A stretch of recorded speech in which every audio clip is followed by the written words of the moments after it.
নবীজি বলছেন ইন্নাদ দুআ মাওকুফুন বাইনাস সামাই ওয়াল আরদ। সুনানে তিরমিজির হাদিস। আমার রাসূল বলছেন, আমার কামলিওয়ালা নবী বলছেন, ইন্নাদ দুআ, নিশ্চয় সকল দোয়া, মাওকুফুন ঝুলন্ত থাকে, বাইনাস সামাই ওয়াল আরদ, আসমান এবং জমিনের মাঝখানে। কোথা ঝুলন্ত থাকে? আসমান এবং জমিনের মাঝখানে। লা ইয়াসআলু মিনহু শাইউন, ততক্ষণ পর্যন্ত তা আল্লাহর দরবারে পৌঁছায় না, কবুল হয় না, হাত্তা, যতক্ষণ পর্যন্ত না তুসাল্লি আলান নবিকা, আমার নবীজির প্রতি দুরূদ শরীফ আদায় করা না হবে।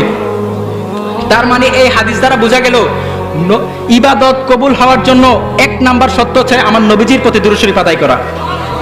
আসেন একটু মহব্বত নিয়ে, নবীজির প্রতি প্রেম নিয়ে, নবীজির প্রতি ভালোবাসা নিয়ে, নবীজির প্রতি একটু দুরূদ শরীফ আদায় করি। আল্লাহুম্মা সাল্লি আলা